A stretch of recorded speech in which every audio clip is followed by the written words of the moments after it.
Պարոն Մամջանյան, հենց այս համատեքստում, երբ օրեր առաջ իրավապահների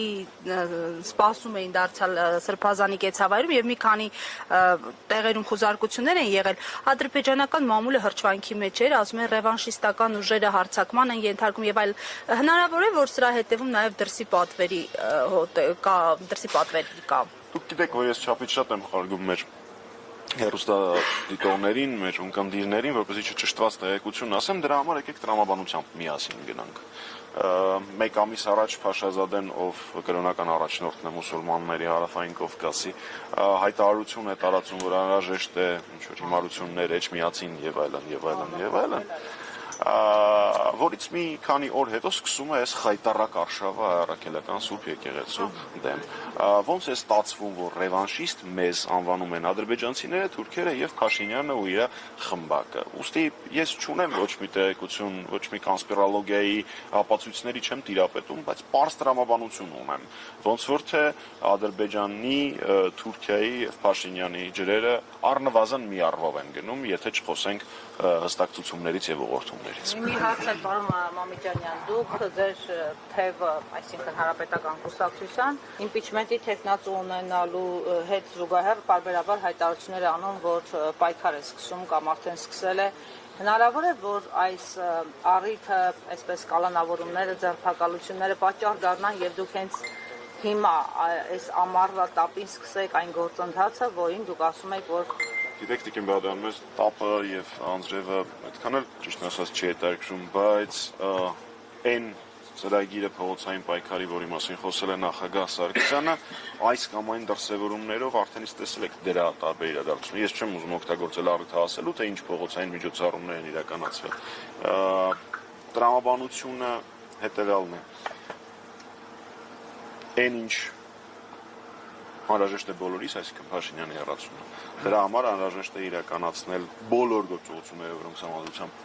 արգելված չեն։ Ձեր հարցինի պատասխան այդ աշխատանքները արդեն իսկ տարվում են։ Պարզապես դրանից մի մասը տեսանելի է, մի մասը տեսանելի չէ, բայց ես դες վստահեցնում եմ, որ աշխատանքները չեն դադարել փաստացի ոչ մի բան։ Հնարավոր է փողոցային պայքար սկսվի։ Այլ ընտրանք չկա, որ փողոցային պայքար սկսվի, որովհետև օրեր չասեմ, բայց իմպիչմենտի գործընթացը, վարչապետին ամստահություն հայտնելու գործընթացը փաստացի անհնար է իրականացնել առանց փողոցային պայքարի բաղադրիչի, հետևաբար բնականաբար այն նույնպես տեղի է ունենալու։ Պարոն Մամիկյանյան, բայց այսպիսի գնահատականներ կան, ասում են Սերժ Սարգսյանը մեծ նվեր արեց Նիկոլ Փաշինյանին, խնդրահարույց, վիճահարույց թեկնածու առաջադրելով, նկատի ունենալով պարոն Համբարձումյանին, դուք այս մեկնաբանությունները ինչպես եք վերաբերում, արդյոք ճիշտ է Դավիթ Համբարձումյանին առաջադրել վարչապետի թեկնածու։ Ես ուզում եմ վերլուծել վիճահարույց կամ խնդրահարույց բառը։ Իր եւ իր հարազատների, եղբոր, աներոջ եւ այլ հարազատների նկատմամբ քրեական գործերի հարուցում, կալանք չկանգնացրեց Դավիթ Համբարձումյանին մասնակցելու պայքարին եւ հաղթելու ԿՊ-ին այդ պայքարը։ Իր նկատմամբ այս ողջ ընթացքում եւ հիմա երկես աստկացել է իրականացվում է կեղտոտ ստի արշավ փորձելով սևացնել Դավիթ Համբարձումյանի բարի համբավը։ Մասիս քաղաքը 20,000-ից ավել բռնի տեղահանված մեր արցախցի քույրեր եւ եղբայրները հյուրընկալել եւ ապահովել իրենց կեցությունը։ Ուզում եմ հասկանամ, այս նշածներից խնդրահարույցը կամ վիճահարույցը ո՞րն է։ 7 տարի առաջ նշում էին, որ գործը կարճված է, եթե հարցը ասելու եք անկարգությունների վերաբերյալ, գործը կարճված է։ Մնացած բոլոր գործերը կամ կարճված են, կամ արդարացուցիչ վճիռ արկա է այդ գործերով։ Հիմա Դավիթի ինչն է խնդրահարույց։ Խնդրահարույցը նրանով, որ ինքը հաստատ, գիտեմ, որ ինքը հաստատ ապացուցել է, որ ԿՊ-ի հետ կռվից չի խուսափում, կռվին մտնում է ու այդ կռիվը հաղթում է։ Եթե դա որևէ մեկի համար խնդրահարույց կետա, ձեզ չեմ ասում։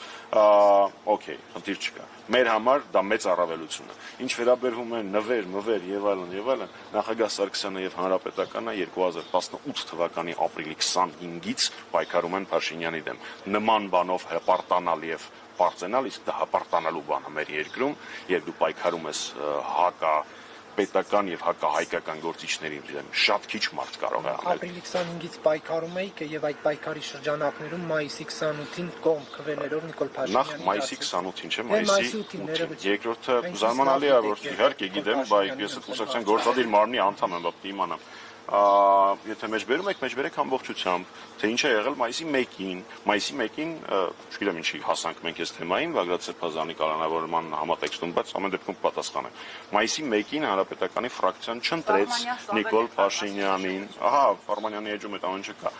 Մայիսի 1-ին չընտրեց Փաշինյանին, կոչ անելով Հայաստանի բոլոր կուսակցություններին, ֆրակցիաներին այն ժամանակվա առաջարկել այլ տեխնացու։ Դա տեղի չունեցավ։ Նույնիսկ մայիսի 8-ին իր հայտարարության մեջ Հանրապետական կուսակցության ֆրակցիան եւ դրա քաղաքական թիմը դեմ է շարունակել քվեարկել Փաշինյանին։ Դուք պատկերացնում եք այդքան մարդ հավաքված հրապարակում։ Ինչ է նշանակում Հանրապետական պատգամավորներին, երբ իրենց տների մոտ դագաղներ էին ու ատելության քարոզը իրականացում, ձիգ կանգնած լինել Արցախի ու Հայաստանի